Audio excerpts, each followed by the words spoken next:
Bonjour à tous et bienvenue dans cette nouvelle vidéo. Aujourd'hui, on se retrouve pour parler des différents niveaux d'organisation au sein de l'organisme vivant. Pourquoi étudier les différents niveaux d'organisation du vivant? Tout simplement pour comprendre le fonctionnement de l'être humain.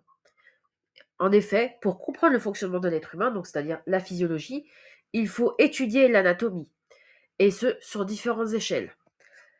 Le vivant est organisé selon une hiérarchie, donc comme nous allons le voir, qui passe de l'atome, enfin de la molécule, jusqu'à l'organisme complet. Et donc forcément, on change d'échelle, et donc on a besoin de l'étudier à plusieurs niveaux pour savoir éventuellement quand il y a un dysfonctionnement, euh, qu'est-ce qui se passe et à quelle échelle.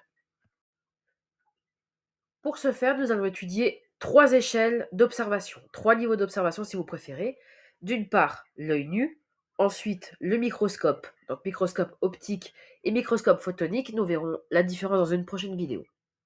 Donc à l'échelle de l'œil nu, pardon, nous pouvons observer très simplement l'organisme qui est plutôt de l'ordre du mètre, l'organe qui va être de l'ordre du centimètre ou de plusieurs centimètres, et les tissus, on va dire qui vont être du centimètre à l'ordre du millimètre.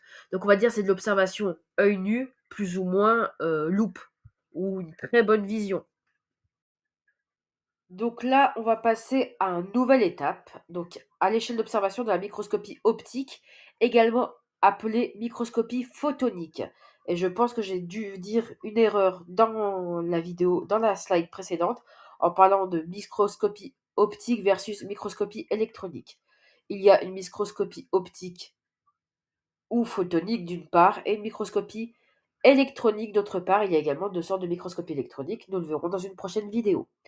Donc, à l'échelle optique, on va étudier des choses, des éléments de l'ordre du millimètre, du micromètre, pardon. Donc, millimètre 10-3 mètres et micromètre 10,6 mètres. Voilà, donc du millième au millionième de mètre, si vous préférez. Donc, ces éléments sont de l'ordre du tissu, de l'ordre de la cellule, ou des organites, donc qui sont des éléments structurels de la cellule. Par exemple, on pourrait citer la mitochondrie, entre autres. Passons maintenant à l'échelle dite chimique, avec une échelle d'observation en microscopie électronique. La microscopie électronique, pour rappel, a une résolution de 0,1 nanomètre, c'est-à-dire 0,1 fois 10 puissance moins 9 mètres, soit l'angstrom, qui est de 10 puissance moins 10 mètres. Donc à ce niveau-là, on peut observer les cellules, donc avec plus précisément les organites au sein des cellules, et les molécules, notamment les échanges molécules qui peuvent avoir lieu au niveau de ces cellules. Je tiens à préciser dans cette diapositive que nous ne pouvons malheureusement pas observer l'atome qui est de l'ordre inférieur du 0,1 nanomètre et qui du coup ne peut pas être observable en microscopie électronique. Parlons maintenant de l'atome qui est la plus petite unité de la matière. C'est-à-dire que c'est le constituant de base de toutes les molécules qui vont former le vivant. On dit que c'est le niveau chimique de l'organisation. En effet, il est à préciser que 96% de la matière vivante est constituée de 4 atomes, qui sont le carbone, nous sommes des organismes organiques, l'hydrogène, donc nous sommes constitués d'eau, nous le verrons plus tard notamment sur le programme de terminale par rapport à la lymphe, entre autres, d'oxygène, donc ça vous paraît évident, et d'azote. Donc ces molécules, ces atomes, pardon, sont des atomes C pour carbone, H pour hydrogène, O pour oxygène et N pour azote. Pour définir la molécule, j'aime bien parler de définir l'atome comme une sorte de brique et la molécule comme le mur constitué de plusieurs briques.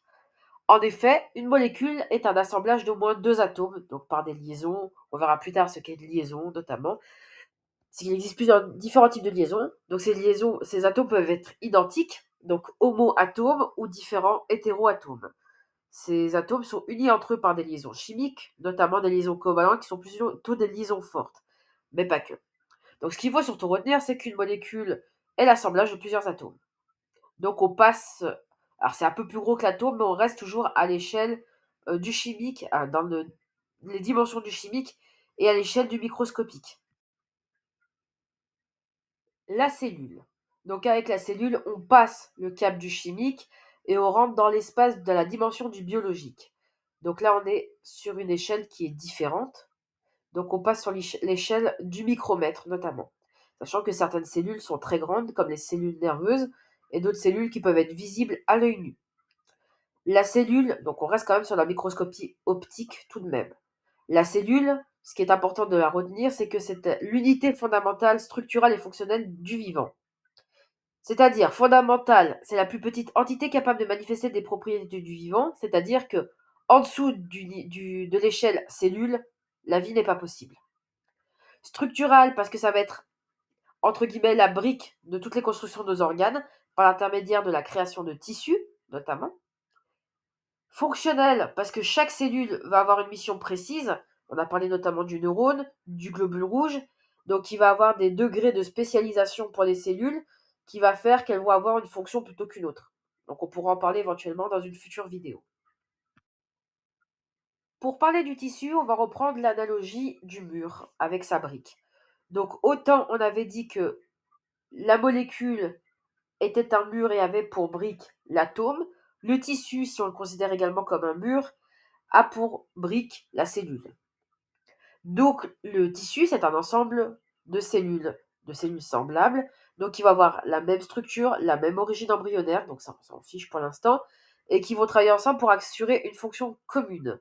Il existe différents types de tissus, 4 au total, donc le tissu épithélial, le tissu conjonctif, le tissu nerveux et le tissu musculaire. Nous les détaillerons dans une prochaine vidéo.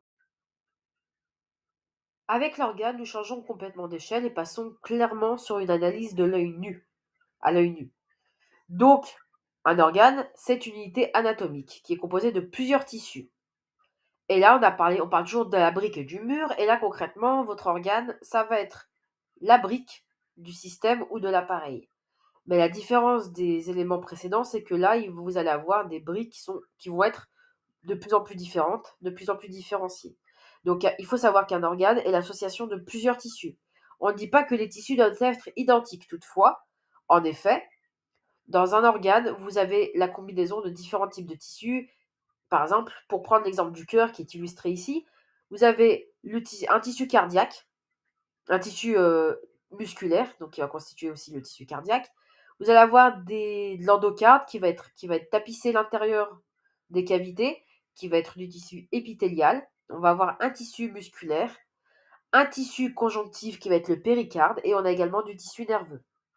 Donc, on peut agencer les tissus différemment pour créer des organes, mais on aura généralement un tissu de soutien qui sera le tissu conjonctif, plus ou moins en fonction des types d'organes. Mais voilà, l'organe est un mélange de plusieurs tissus qui peuvent être différents de fait.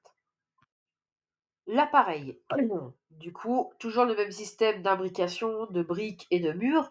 L'appareil ou système est un ensemble d'organes qui vont travailler de manière coordonnée pour accomplir une fonction qui est biologique et surtout vitale pour l'organisme. Nous pouvons avoir par exemple l'exemple illustré ici de l'appareil cardiovasculaire. Donc de l'appareil cardiovasculaire qui est composé du cœur et notamment des tissus sanguins, des tissus, oula, excusez-moi, des vaisseaux sanguins. Donc, on va avoir l'agencement de différents types de tissus qui vont être organisés en organes, et ces organes vont pouvoir après être regroupés en systèmes pour remplir une fonction. Toutefois, nous verrons à l'échelle suivante que les différents types d'appareils ne fonctionnent pas de manière séparée chacun d'entre eux, de manière distincte. Il va y avoir des interactions au sein de l'organisme. Nous arrivons enfin à l'échelle ultime sous laquelle l'organisme peut être observé. L'organisme, c'est l'être vivant au complet. Donc, par exemple, dans l'étude du corps humain, c'est l'être humain. L'organisme, c'est le résultat de l'intégration et de la coordination parfaite de tous les appareils et systèmes que nous avons vus précédemment.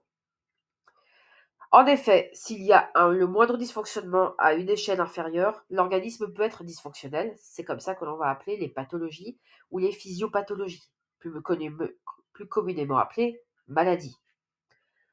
Au niveau de l'organisme, le tout est plus que la somme des parties, donc chaque système veille et travaille pour les autres afin de maintenir la vie. Et on va parler après d'une notion importante qui est l'homéostasie, qui va être une notion incontournable dans l'étude de la physiologie. Le mot-clé pour définir la notion d'homéostasie est équilibre. En effet, l'organisme doit maintenir son milieu intérieur dans des proportions stables. En termes de température, nous savons par exemple que un organisme qui a plus de 37,5, enfin on va même dire 37,8, présente de la fièvre et donc c'est quelque chose qui est anormal et qui est présent dans un contexte physiopathologique.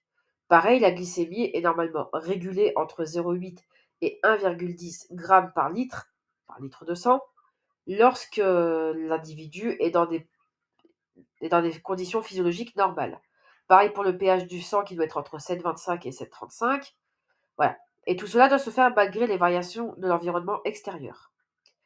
Et pour cela, il y a différents mécanismes qui vont résulter de la coordination des différents systèmes et organes pour maintenir cette notion d'équilibre au sein de l'organisme.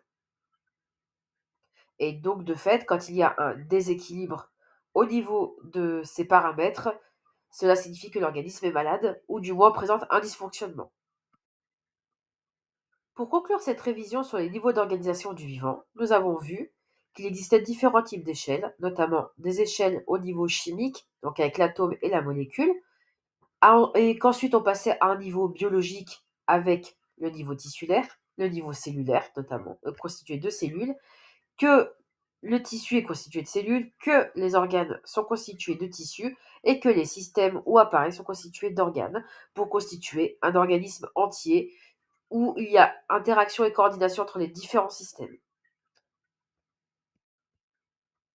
Je vous remercie de votre attention et reste à votre disposition dans l'espace commentaire si jamais vous avez des questions. N'hésitez pas aussi à répondre entre vous, à commenter, à liker cette vidéo si vous l'avez trouvée utile ou à me justifier les raisons pour lesquelles vous ne l'avez pas appréciée. Cela me permet d'avancer dans mon travail. Aussi, je vous remercie de votre attention et je vous dis à très bientôt pour de nouvelles vidéos.